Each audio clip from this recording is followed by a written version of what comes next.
आज के शाश्वत स्वास्थ्य सत्संग के अंतर्गत शाश्वत वाणी के कार्यक्रम में आपका स्वागत है। शाश्वत वाणी के तहत आप को जो बताया जाएगा वो है शाश्वत नियम। जो प्रकृति के, जो विधाता के जो शाश्वत नियम हैं उनके बारे से मैं चर्चा करूंगा। विधाता ने 3 चीज़ें रची हैं: जन्म, जीवन और मृत्यु। जन्म और मृत्यु वो विधाता ने अपने हाथ में रखे हैं, वो इंसान के हाथ में नहीं रखे। और जो जीवन है वो इंसान के हाथ में रखा है। जन्म, जब माता के गर्भ में जब शिशु का निश्चेतन होता है, उस समय वो कब होगा, किस क्षण होगा, वो विधाता ने अपने हाथ में रखा है। और जन्म निश्चित नहीं है, ठीक है, हम ऑपरेशन करके कई बार समय निर्धारित कर देते हैं कि सिजेरियन करके इस समय बच्चे का जन्म होना चाहिए। कई लोग इस चीज़ की इच्छा जाहिर कर देते हैं, बात अलग है। नहीं तो जन्म अपने समय से, अपने हिसाब से, मिनट सेकंड के विधाता के हिसाब से होता है। दूसरा है जीवन। जीवन जीने की जिसको कला आती है, इसी जीवन में से औलाद, प्रसाद, खुशियाँ, प्यार, प्रेम निकाल लेता है। जिसको जीवन जीने की कला नहीं आती, इसी जीवन में विषाद, लड़ाई झगड़े, परेशानियां, हत्याएं, आत्महत्याएं, अपने जीवन को भी बर्बाद, दूसरे के जीवन को भी बर्बाद, नुकसान पहुंचाना दूसरे को, ये चीज़ें आ जाती हैं अगर जीवन जीने की कला नहीं आती है तो। और तीसरा है मृत्यु। मृत्यु विधाता ने अपने हाथ में रखी है। इसका समय और स्थान और कहाँ होगी ये इंसान के हाथ में नहीं है। ये एक ऐसी विडंबना है जिससे इंसान नहीं बच पाता। इंसान सुबह से घर से चलता है निकल करके कि शाम को मैं शायद लौट करके घर आऊँ, लेकिन पता नहीं रास्ते में क्या हादसा हो जाए, कोई एक्सीडेंट हो जाए, कोई ऐसी अनहोनी हो जाए, कुछ नहीं पता क्या होगा। विधाता ने अपने हाथ में रखा है। कोई तकलीफ होकर के, बीमारी होकर के, या कोई अनहोनी होकर के, पता नहीं कब किसकी आ जाए, कुछ नहीं पता। तो ये विधाता ने अपने हाथ में रखी है। मैं चिकित्सक हूँ, रोज हमारे पास आते हैं रोगी, कहते हैं जी खाना खा रहा था, अचानक चक्कर आया, गिर गया।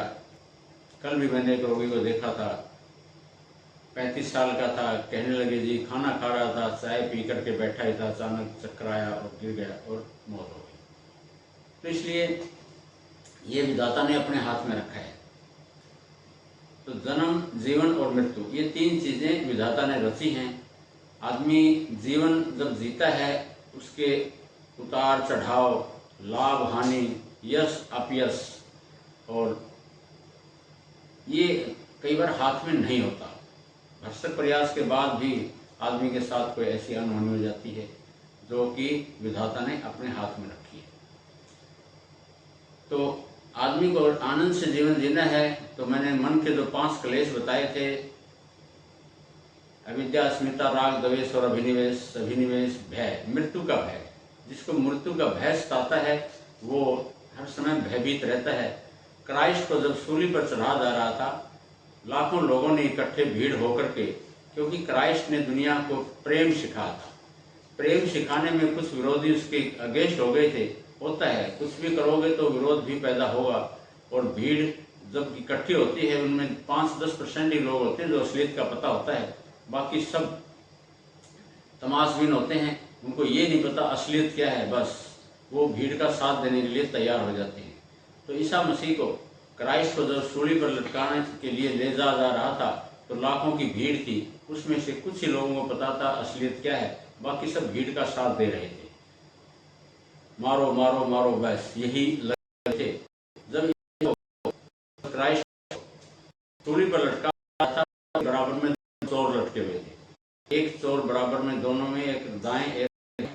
और जब क्राइस्ट ने कहा कि हे प्रभु माफ कर दो, जो उसको यातना दे रहे हैं, जो सूली पर लटकाने की कोशिश कर रहे हैं, तो क्राइस्ट से किसी ने पूछा कि आपका इन लोगों के प्रति क्या कहना है, जो लाखों लोग इकट्ठे होकर के आपको सूली पर लटकाने की कोशिश कर रहे हैं।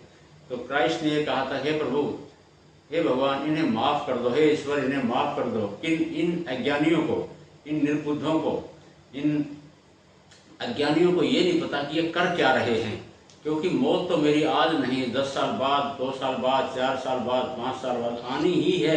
जिसने जन्म लिया है उसने मरना ही है। कोई नहीं बच पाएगा, मृत्यु से कोई नहीं बच पाया आज तक। देर सवेर सब पर आती है, लेकिन ये अज्ञानी इतनी मेहनत कर रहे हैं, लाखों लोग इकट्ठे हुए हैं, खर्चा किया है इन्होंने, और देखो यहाँ तक आने के लिए वाहनों में खर्चा किया है, और वैसे पत्थर उठा करके पत्थरों पर खर्चा कर रहे हैं, हाथ में पत्थर लिए हुए हैं, ये पत्थर भी जो इन्होंने इकट्ठे किए हैं कहीं से, इतना समय खराब कर रहे हैं मेरे मारने के लिए, मुझे सिर्फ इसलिए मारने के लिए कि मैंने दुनिया को एक प्रेम सिखाया है, और इनके मैं विरोधी लगता हूँ। होता है जब आदमी कुछ आगे बढ़ता है तो उसका विरोध भी होता है, और जब उसका सच्चाई पर और शुद्ध सच्चाई पर होता है तो दुनिया ज्यादा उसके खिलाफ हो जाती है। और एक दिन ऐसा होता है शुद्ध सच्चे आदमी के सारा संसार एक तरफ और वो अकेला एक तरफ पड़ जाता है। जब क्राइस्ट ने अपने एक शिष्य को जो उसका साथ देने की तैयारी कर रहा था, तो क्राइस्ट ने कहा, भैया क्यों खामखा इनकी दुश्मनाई मोल ले रहा है, क्योंकि ये भीड़ जब ये देखेगी तुम मेरे का साथ दे रहा है तो ये तेरे खिलाफ हो जाएंगे, तेरे भी विरोध में हो जाएंगे, तुम इनका ही साथ दे, कुछ नहीं फर्क पड़ना, एक न एक जिंदगी तो जाती ही है एक न एक दिन। तो भीड़ में इकट्ठा होकर के उसके उस एकमात्र शिष्य ने भी भीड़ में से एक सूखा हुआ फूल उसके ऊपर फेंक दिया, ताकि लोगों को लगे कि इसने भी एक पत्थर फेंका है, हमारा साथ दे रहा है।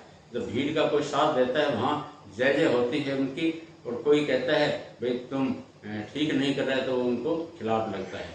तो इसलिए एक न एक दिन मौत आनी ही है। क्राइस्ट ने कहा कि ये काम तो मेरे साथ विधाता ने वैसे ही करना था, आज नहीं, 10 साल बाद, 5 साल बाद, 4 साल बाद, एक न एक दिन मृत्यु निश्चित है और सबकी निश्चित है। तुम इतनी मेहनत कर रहे हो एक आदमी को मारने के लिए, एक आदमी को नुकसान पहुंचाने के लिए, इतनी मेहनत तुम अपना घर बसाने के लिए, अपना कोई अच्छे कल्याणकारी कार्य करने के लिए तुम करते तो शायद वो ज्यादा सार्थक होता। इसलिए मृत्यु तो एक दिन आनी ही आनी है। जीवन इंसान के हाथ में विधाता ने दिया है, हम कैसा जीवन जीना चाहते हैं। एक अंगुली माल नाम का एक डाकू होता था, वो रोज एक आदमी को मार करके एक उंगली अपनी माला में पिरो लेता था। महात्मा बुद्ध जैसे व्यक्ति के जब वो संपर्क में आया तो महात्मा बुद्ध ने कहा, जब उसने अंगुली माल की बात सुनी, वो ठहर, प्रसाद लेने के लिए उसकी तरफ आया, तो महात्मा बुद्ध ने उसको ये कहा, भैया ठहर तो तू जा, मैं क्या ठहरूं, मैं तो ठहरा हुआ हूँ। अकेला एकमात्र महात्मा सामने खड़ा था, निर्भीक महात्मा सामने खड़ा था, उसको फरसे का भी भय नहीं था। तो उसने कहा, जी कैसे ठहरूं? ऐसे है, तू जो काम कर रहा है तू ठहर, तू जो है एक पत्ता इस फरसे से तोड़। जब उस वृक्ष का पत्ता तोड़ा, फिर महात्मा बुद्ध ने कहा, इस दोबारा से इसको लगा करके दे। जब वो कहने लगा कि दोबारा नहीं लग सकता, तो कहने लगा तू तोड़ सकता है, लगा नहीं सकता, तो तेरे जैसा धिक्कार जीवन कोई नहीं है। इसलिए क्राइस्ट ने, महात्मा बुद्ध ने जीवन धरती के ऊपर कुछ गिने चुने धरती के नमक हुए हैं। बुद्ध, क्राइस्ट, कृष्ण, बुद्ध, महावीर, जैन और कृष्ण, क्राइस्ट, ऐसे लोग हुए हैं जिन्होंने लोगों को समझाया है कि आप जो है किसी चीज से भय मत खाओ, मृत्यु से भय मत करो, आप जो है पद जाने का भय मत करो, पद जाने से मत डरो, यश जाने से मत डरो। लोग जो है अगर तुम कुछ करोगे तो तुम्हारा अपमान भी करेंगे, बदनामी भी करेंगे, तिरस्कार भी करेंगे। नेतागिरी करोगे तो कभी जूतों की माला भी पड़ेगी, कभी नोटों के हार पड़ेंगे, कभी फूलों के हार पड़ेंगे, कभी लोग मुंह काला भी करेंगे, कभी जो है तिल लगाकर भी स्वागत करेंगे। इसलिए इन चीज़ों से आदमी को दूर रहना चाहिए। तिरस्कार भी होगा, मान सम्मान भी होगा।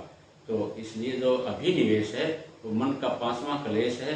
इसको बारे में अगर समझ गए आप, तो आप जो है दुनिया को भी आनंदित रखोगे, खुद भी आनंदित रहोगे। इन्हीं शब्दों के साथ ओम तत्सत।